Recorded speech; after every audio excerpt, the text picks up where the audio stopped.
Hello and welcome to my channel. Thank you so much for coming. It's such a pleasure to have you here. My name's Lyndon, and in this video I want to talk about the environment in which you practice at home.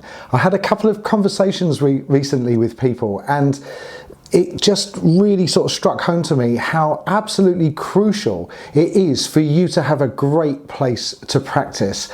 And if you don't have a great place to practice, I want to talk through some of the things that you can do to make such a space. So the first thing to do is to think about, where do you practice, and is it at home or do you have to use a practice room? Ideally, if you can practice at home, that would be the best thing.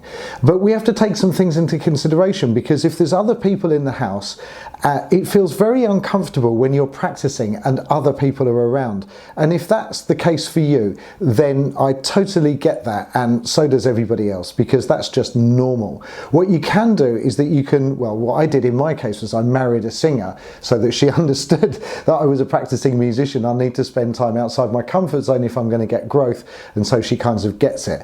By the way, please subscribe to these videos. I'm trying my absolute hardest to think of everything to help everybody out there with their saxophone journey, and in return, if you could possibly just subscribe, share, like, and my videos, that would be so helpful. And if you want to take it a step further by supporting these videos with Buy Me Coffee and or PayPal, that is absolutely brilliant as well. So practicing around family members is clearly tricky. So what you could do is that you could tell your family members, I'm going to practice at this time and I just need a bit of space, and I hope it doesn't drive you too mad, and let me know if it does. Or could you pick a space in the house where you have a little bit more privacy? It needs to be a private space for you to practice. You need to feel secure, and you don't, if you're feeling ashamed that you're making mistakes, of course you're going to make mistakes. That's the only way that you're going to grow. So if you feel uncomfortable, then that is a big factor to take into consideration. Play somewhere where you feel safe, you're not bothering other people and other people aren't bothering you. Having really good acoustics is kind of crucial. So if you're practicing in like a really cluttered room which has got like loads of rugs and loads of cushions and lots of soft furnishings, then that is going to make for a really dull sound, because the sound wave is just going to smash against all of these soft furnishings. So it's not going to sound as nice as it would is if you had a nice balanced mix between soft and hard furnishings. So think about the space, think about the acoustics of the space that you're in. It's going to make all the difference in the world. I've had so many people say that they think that their sound is really awful when they practice at home. It sounds terrible. Then when they come to practice with me and it sounds real, or they play and it sounds lovely, and I say, well, I think you sound great, I can't see what the problem is, and they say, well, it sounds really nice in here. That's not to do with the way that they're playing, that's to do with the acoustics. So think about the acoustics of the place that you're playing in. Make sure that the space that you're practicing in is well lit. If you can have natural light, then that's absolutely fabulous. I'm going to take you through to the other room and show you the space that I've got in a moment. I've got a mix. Actually, this room is not incredibly light. It's got a big window in it, but the sun kind of spends most of the time on the other side, so it's a little bit dark. So what I've done is that I've put lots of lights around. So I've got a really bright, happy space to practice in, and for people to practice and have their lessons in. Lighting is so important. Make sure that you've got lots of light, or preferably natural light. Then there are, in my mind, some essential pieces of kit. Again, I'm going to show you what I mean in a moment, but there are some essential pieces of kit that you could have that are going to make your whole practicing experience so much better. Number one, a speaker of some kind. Now, you can get these domestic speakers which are very small, and they do chuck out quite a good level of volume. But if you get like a big speaker, that doesn't have to be desperately expensive. I think we're talking like £100 or £150, which is probably something like, I don't know, $170, around that price point. Then that will be a very good quality sound. It's not just about volume, but it's about the quality of the sound. And what I would have is an iPad that's connected to that speaker. That way you can have backing tracks, and that just makes the whole practicing experience so much fun and so much more relevant, and it just brings it to life. It really, really, really does. So and if you don't have backing tracks, you could just find backing tracks on YouTube, even to practice with. If you type into YouTube concert C funk backing track, you'll find it. You'll find whatever you look for. We live in this amazing age where all of this stuff is around us, so use it. Connect your iPad up to your speaker, and it'd be really good to have a music stand as well, where you can fix your iPad to the music stand, which can then be connected to the speaker. So that's really, really crucial. Another essential piece of kit is a mirror. Now, I know this doesn't seem super obvious, but if you have a mirror, then you can look at your posture, you can look at your hand position, and it's actually quite good to play against a hard surface like a mirror sometimes, because that reflects the sound and you can get a much more objective sound from what you might normally get. When you just play the saxophone in the regular way, the sound goes away from you and you don't hear your own sound like somebody else who's on the other side of you would. So by playing against a reflective surface like a mirror or a wall, you'll get that sound bouncing back and you'll get much better feedback about the way that you are actually sounding on the saxophone, which is really crucial. And a metronome is clearly a fabulous thing to have. That would be really, really good to have a metronome. I use a metronome every single day that I practice, every time that I practice, more or less. Definitely with a backing track which has got a metronome associated with it. But metronomes are really good. I like the old-fashioned ones, the big triangular ones that have got like a pendulum. I think they're absolutely beautiful, and they're clockwork. It's just absolutely gorgeous. Really nice thing to have.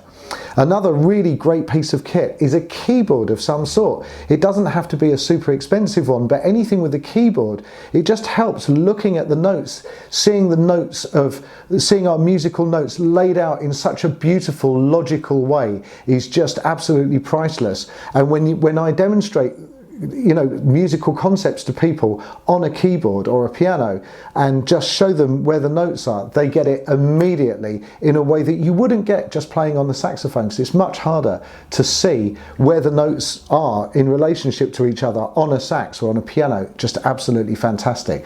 A keyboard is another really cool thing to have.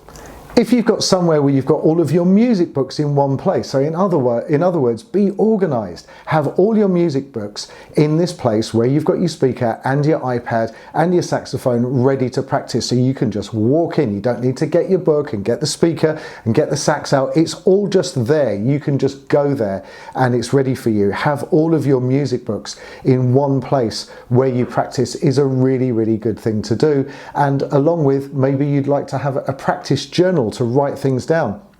Now, I keep a journal for all of my clients. I write down exactly what we've covered in a particular lesson, and so that I can have a look and see what we did last time and continue with that. Very, very organised. The more organised you can get, the easier transition and your progress, the better your progress is going to be. It's just going to flow more easily if you're organised.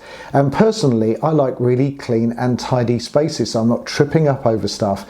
I haven't got leads and wires everywhere. Again, I'll show you in a moment. So what about having some lovely pictures up that inspire you of your favourite artists? Isn't that nice to have something like that in your room, to have a really sort of inspirational place, some lovely artworks up that remind you of the people that you aspire to be like in the saxophone world? Wouldn't that be nice? And again, that doesn't have to be expensive. You could grab something off the internet and print it out on your printer and whack it in a frame. It doesn't have to be expensive or have to be a big faff to do that kind of thing. You could do something really straightforward and make it lovely. Make the space that you practice in absolutely delicious for you, how you would like it. So I'm going to take you through to the other room and I'm going to show you, I've got my camera, I'm going to start here and I'm going to walk through to the other room and I'm going to show you what I mean and my setup here. And I think it's a really good setup, and I'd really massively encourage you to get something similar sorted out if you can. So this is where I spend a lot of time making videos, and this is another spot in my house that I spend a lot of time editing videos, as you can imagine. And this is the room that I teach and practice in, and I think this kind of setup that I've got here is pretty much ideal. So what I've got is a really good quality speaker. I got this from Gear for Music. It was not second-hand, it was damaged stock. Had a big crack in the casing and somebody welded it back together for me, which was really cool. And now that works fabulously well. Behind it, I've got a mixer, which my iPad is connected to the mixer, and then the mixer is connected to the speaker. You don't need to do that really. You could just go from your iPad directly into the speaker. It's just that that gives me a few more options if I want to record. I've got my iPad here, and I've just been working on minor 251s with somebody. And as you can hear, we've got a really, really good sound. So that's lovely. That's a nice light sound, a nice loud sound rather. If I only had like a small domestic speaker, my saxophone would probably drown it out. I've got a light on the top there so that I can really clearly see what it is that I'm doing. And this music stand I've had here for like 10 years or something. It doesn't move. It's just a permanent fixture. I've got a mirror here. Hello! I've got a mirror here, and the mirror is so that people can have a look at their fingers in the mirror if they're not 100% sure if they're fingering or if they've got flying fingers. It's a really, really good thing to have a mirror when you're practicing. So that is my setup. I've got enough space for my saxophone and my tenor saxophone in here, so I would switch that around when necessary. If you can get a keyboard in your practice room, that's got to be a great thing, because it's so nice just to be able to have a look at the keyboard. Keyboard is so nicely laid out. This is mainly for my son, who's been playing piano his whole life and is a really, really, really good pianist. So this is my room. Also, we've thought about the acoustics, so we've got a good mix. As you can hear, one. There's a little bit of echo in here, and that's just lovely for the saxophones. The saxophones do sound really gorgeous in this room. If you have a room that's got like a thick carpet, it might make it a bit of a dead sound. And I've got all my music books here to hand. If I need any music books, they're right there. I've got all my real books and lots of written music if I want to practice my reading. And I've got my autobiographies on inspiring people like Miles Davis and John Coltrane and Art Pepper. So that is my practice room, and I strongly suggest that you get something like this. It's a really, really lovely space to practice in. So that's my setup. I really hope you found that useful, right? It is so important. I had a conversation with somebody the other day that was practicing for about 4 years. And then for family reasons, they got kind of turfed out of the room that they were in. And it just completely disrupted their practice, and they kind of stopped, and they've stopped for a couple of years, and they can't find a nice place to practice in the house anymore, and it kind of demotivated them. And I just think that is so tragic. So your practice space, you cannot overestimate the importance of a really, really, really good practice, a really good practice room or place for you to practice, where you feel safe and protected. You've got all of the gear that you need, you've got all of the equipment that you need, and it's an inspiring place that you like to hang out. Right, I'm going to go. Thank you so much. Thank you for sharing my videos. Please, please, please help the strength and health of this channel by subscribing, and share this with your friends. If you've got any questions at all, if you've got any comments, I'm super responsive. I aim to be super responsive. I will answer your comment within the hour normally. Go on, test me, unless I'm asleep. And always within the day, unless there's something really impossible happens to stop me. But I would always respond, because I'm really, really so grateful to all of the people that comment and send me positive comment and feedback and suggestions for my videos. I hope you found that useful. Have a beautiful day. Take care. Bye-bye.